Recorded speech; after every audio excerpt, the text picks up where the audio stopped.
Happy New Year, depending on when I post this. Regardless, happy end of 2025. This month, December 2025, actually marks the 3-year anniversary of the start of me pilgrimaging to Japan to see all my favorite bands. In that time, I've been to see a total of 70 live in Japan. I've truly reached some of my lowest lows and some of my highest, most unfathomable heights. And I know there's a lot of debate about the term bangya and what that means and rules and everything within bangyaism, but I do feel like bangya is a very huge umbrella term.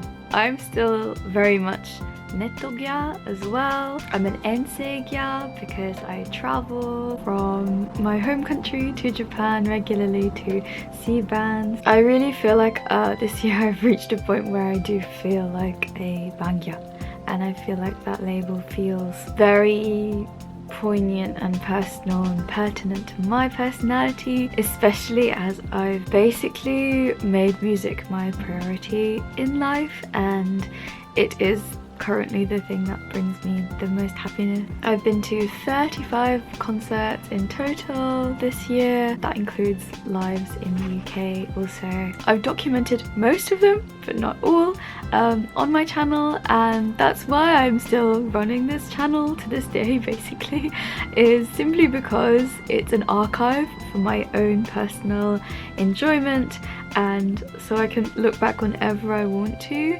and have this entire plethora of memories and outfits I've worn, goods I've bought, songs I've heard, and bands I've experienced for the first and second, third time, and all the venues I've been to and all the fun oshikatsu things I've been able to do. I just really like this channel to be a little personal memory box for me, so thank you for watching my incoherent ramblings and rabid reactions.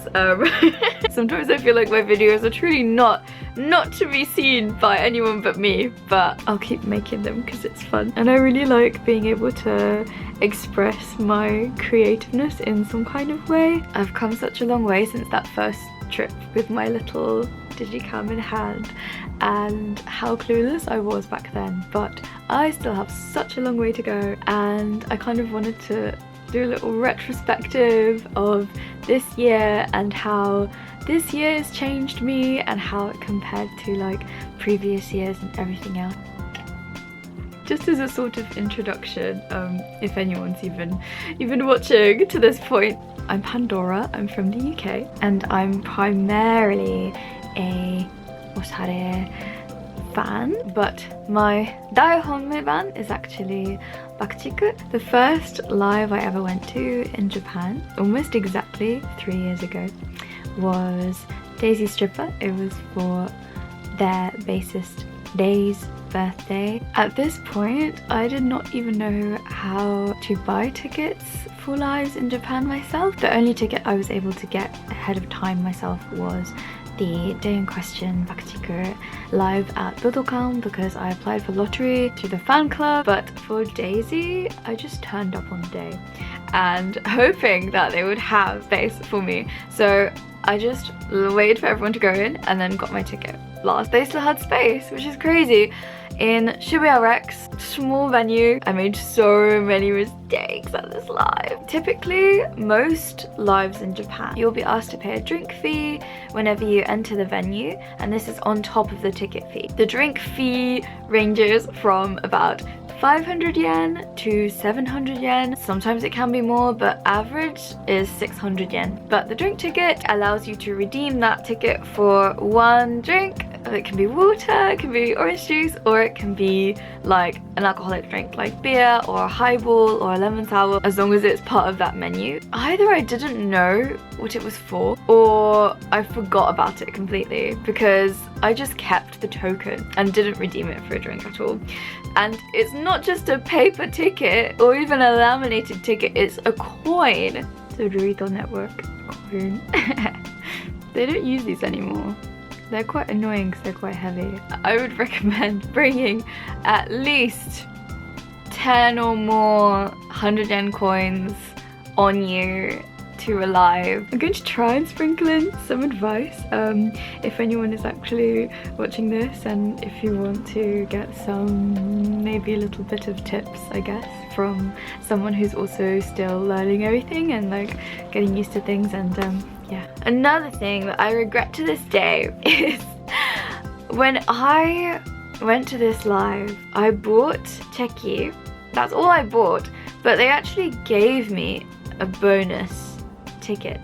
This bonus ticket was for a 6-shot, so you can take a picture with the whole band basically at the end of the live. I think what happened is that I didn't really pay much attention to it, and I was like, and once I'd like Google translated what was on the actual slip, I was like, no, I can't do that, I can't do that, I'm not gonna do that, I'm not ready for that, no thank you. I really regret that, because since then I've been able to meet Nao, who's the guitarist from Daisy, but I haven't met the band, haven't had the opportunity to meet the band. It's quite rare because they are sort of on that slightly larger scale. They are now on hiatus, so who knows what will happen to Daisy. Very sad. But I just wasn't ready because that was my first ever live. Like, I was not ready to meet any bandamen at that point. The second live that I ever went to was actually a live that my friend, my Twitter mutual, had bought the ticket for me, which is so sweet of her. And whenever bangya do this for each other, it makes me so happy, and it really makes me glad that there are so many people that are forming these friendships and this community, and everyone who like loves each other and wants to literally they just want to drum up support for their favorite bands. So shout out to my dear friend Christina for doing that for me. It was the first time I saw the Madonna, and they were so cool. It was their tour final, and I got to visit the iconic Shinjuku Blaze, which has long since been shut down, which is very sad. I'm surprised I only made it there once, but at least I got to see it. At least I got to experience the legendary Shinjuku Blaze. Rest in peace. So that leads me all the way up until now, where for the most part I'm able to purchase live tickets by myself, but this really took a long time to get to this point. It's still very, very tricky for foreigners and people that don't live in Japan to buy tickets. It's really very difficult. For the most part, you do need a Japanese phone number and an address that you can put down, but for the most part I'm able to put down my English name, but when they ask for kanji, you can actually use hiragana instead. In order to start actually purchasing tickets for myself, I basically bought a temporary SIM card from Mobile, shout out, and I bought the quite expensive SIM card option that has a Japanese phone number attached to it, and I used that number to sign up to both Lawson and E+. If you're in Japan, you can reserve the ticket as it comes out, and you can actually pay for it in a convenience store. If you're not in Japan, some of the websites do not accept foreign credit cards, so it's such a struggle again to do anything. So I would get a friend to use their credit card information, and then I'd pay them back if I win the lottery or not. However, this year E+ actually started accepting my credit card, so now, thank goodness, I do have a working E+ account for now. But I am so very scared that one day everything's just gonna, either they're gonna ask me to verify my phone number again, which I no longer have access to, and that will just screw everything up, or they're going to stop accepting my card again or something. I just really worry about the future of Japanese music fans. My beloved Lawson stopped accepting my foreign card, so now I have to ask a friend to use their Japanese credit card to pay for me, and then I have to pay them. So I wish I had better advice, but that's just how I've survived. I would not be here if it wasn't for the community of bangya helping me and just like just trial and error and figuring things out myself. As I'm getting more confident and more comfortable going to live, I really want to get those tickets like as early as possible. And after 70 lives, I feel like I'm finally gaining the confidence to be more closer to the front and not be afraid of being perceived. Especially when I go to see my honme band, I really do feel like I'm coming home every time because it's a smaller crowd, there's all the same people there, and I have a really good foreign bangya friend as well who has the same honme band, so it really does feel like my space as much as anyone else's, even though I'm just a visitor. The whole experience feels a lot less intimidating. Also, one of my amazing bangya friends has a really comprehensive list of like bangya terms and other things written about like bangya terminology and lifestyle. I definitely recommend checking out her blog for a more concise list of things. When I first started going to lives, I didn't really have a kind of chronological idea of what I was going to do that day, and I didn't check SNS enough, and it led to me missing out on so many things. I didn't even get into the habit of buying like tojitsu like on the day cheki until recently. Last year I really got the cheki addiction. One thing I really super duper recommend is checking the band's SNS, checking their tweets. Most bands tweet a lot even on the same day. On the morning of the live, they'll tell you the schedule for the day, what goods are available that day, crucial information. They'll update constantly with which goods have sold out, which goods are still available, which goods they're about to release. Some bands will do like a goods pre-sale. So usually the pre-sale is maybe 3 or 4 hours before the actual live opens. Very important. If you feel like something's gonna sell out, it might be good to go there first to the goods pre-sale. Obviously the tojitsu cheki are not sold until after the live is finished typically, but everything else will be available at the goods pre-sale for the fans that want to get in there early and make sure they can get everything that they so desire. So usually I factor in the goods pre-sale if I really want something into my routine of that day, and I find myself checking the actual live like start time a billion times because, true story, I misread the opening time. There was a live that I thought the live opened at 5:30 and started at 6.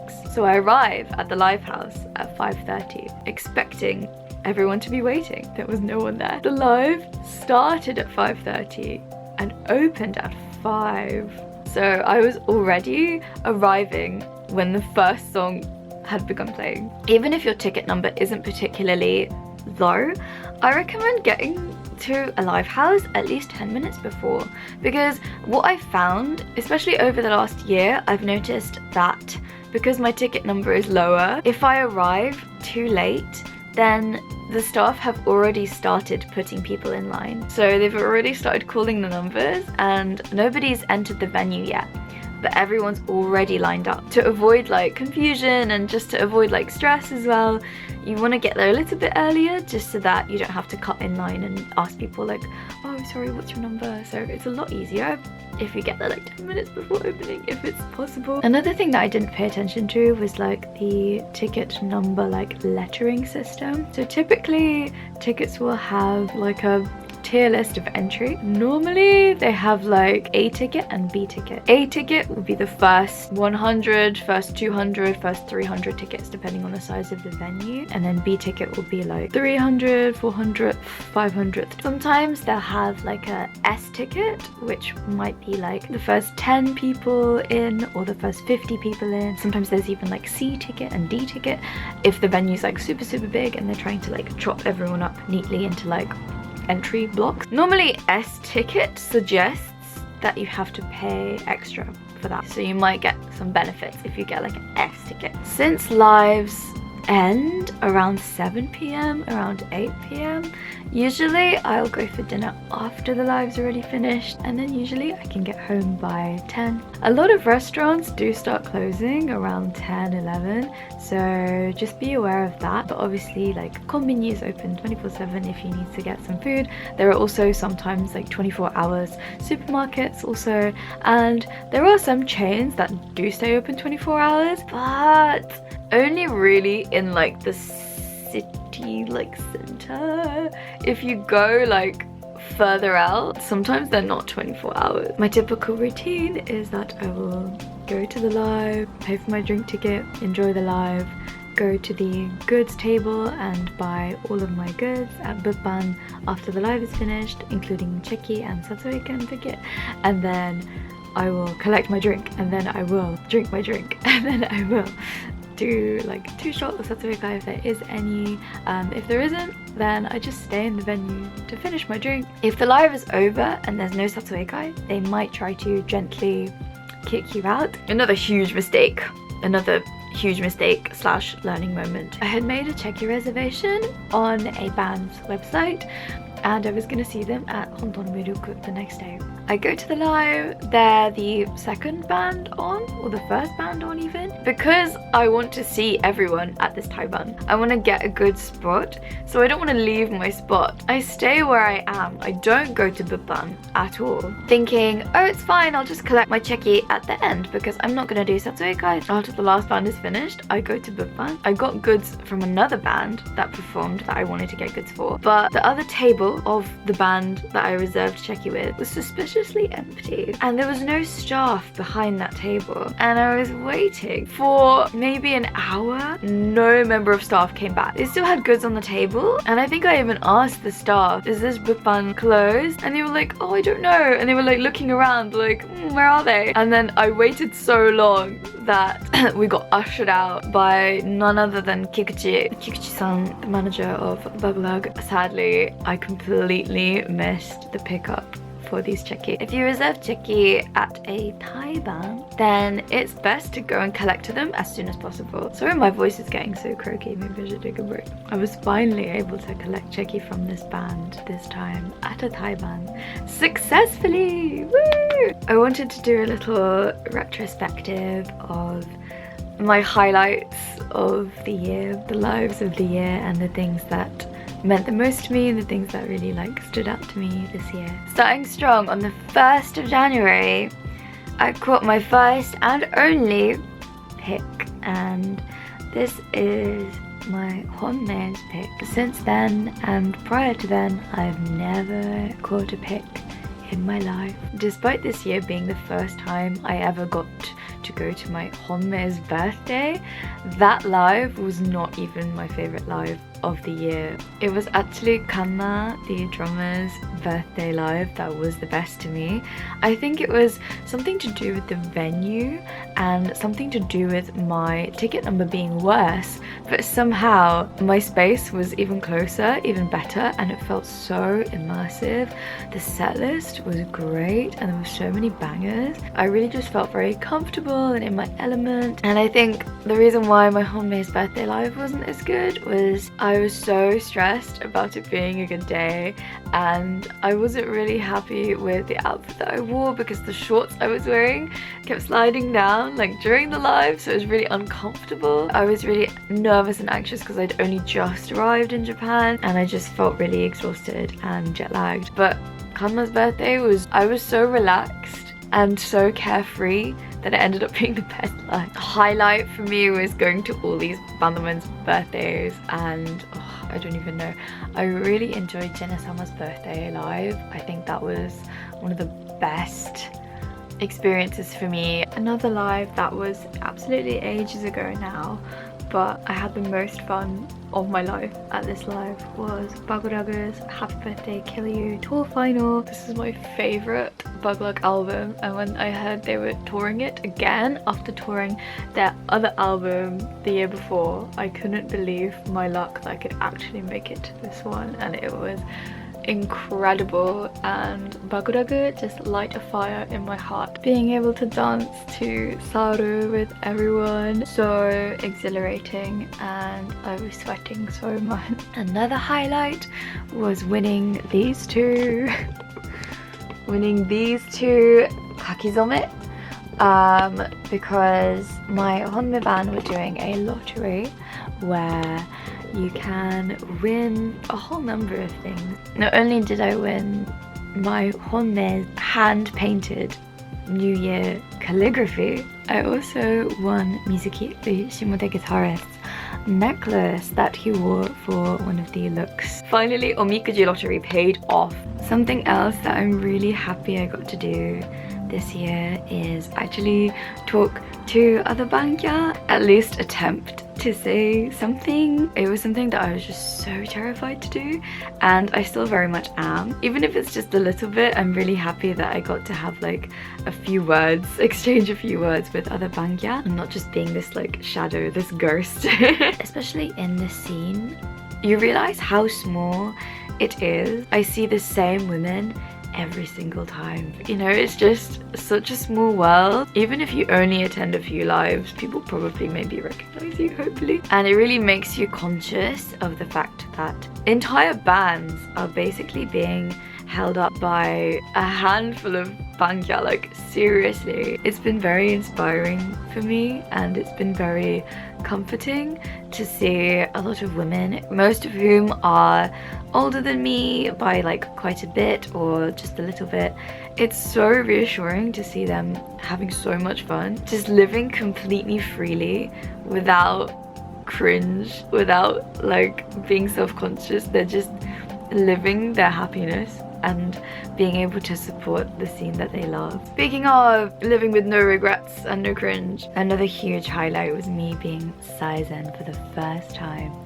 Saizen just means first row, like front row. This sounds like an achievement, but it wasn't really, because my ticket number was average as any, but it was simply because there was just not that many people there to see this particular individual. My lovely Vkei bangya idol Oshi Junko, and I gave it my all and screamed with all my might. I'm really hoping it will be the last. And I simply have to give a shout out to my incredible oshikatsu game. It's been a wild year, scrimping and scrubbing to source the best cafes, the best desserts for various events, occasions, lives, Bantaban birthdays. I really feel like I've upped my oshikatsu game this year. Thinking all the way back to like my first lives that I went to, I didn't even conceptualize the concept of how to take pictures with your cheki, with your akusta, with your goods. I didn't even really think about it, but now it's all I think about. I'm so excited. It's brought me endless joy to like theme my little oshikatsu things this year, and I've been able to try so many new cafes because of it, despite the fact that I went to Japan twice/3 times this year. There was a surprising density of Vkei events in the UK as well, and for me, no matter how much I go to lives in Japan, the UK community, that's where like my best friends are.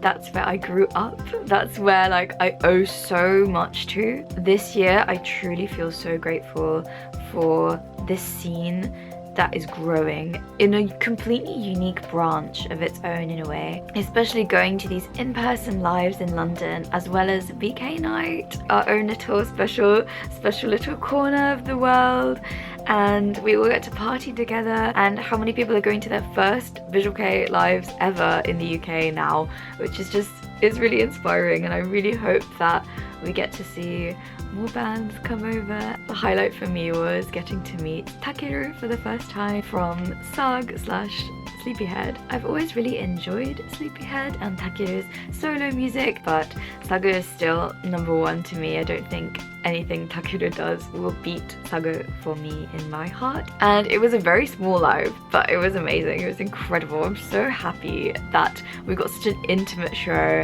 and getting to meet him and getting featured in his reel embarrassingly enough. And of course, meeting Miku, meeting Ancafe Miku in February, where I was deathly ill. I had such a bad fever that day that had already been kind of like taking me out for the last 2 days.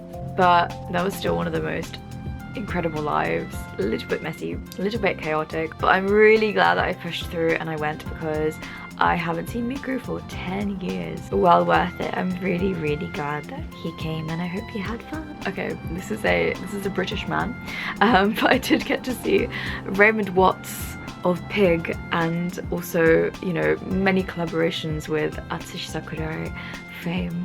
That was truly an experience in itself. Very intimate venue again, and yeah, what a man. What an incredible, amazing presence. What an amazing man. Looking into the future of my bangya journey and what I'd like to do next, 2026, I already have tickets for my Honme's birthday live, which is in March. So there'll be at least one more birthday live. Apart from that, it's unclear what I'll be doing. At this point in my life and supporting all these different bands, I really started to hone in on a handful of them, and I think moving forward I really want to put all of my resources, my money and my time and my focus into supporting these specific handful of bands rather than trying to just go to as many lives as possible, basically.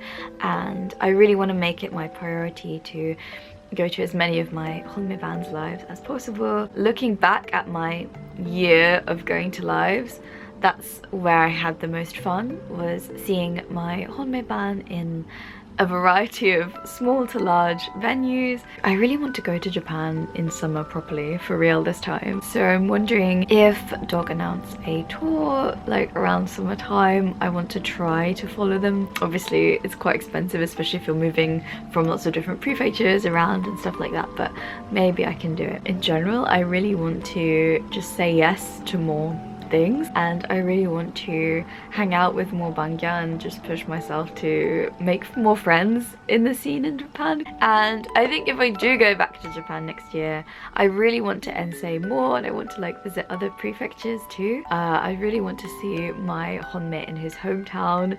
That's been a goal for me for ages now. Not stress over like having to buy a new outfit for every like big live, like just re-wear the clothes that you've already worn to lives. Like, that's a huge one. Bangya re-wear their goods all the time. I see some bangya that wear the same dress at every live.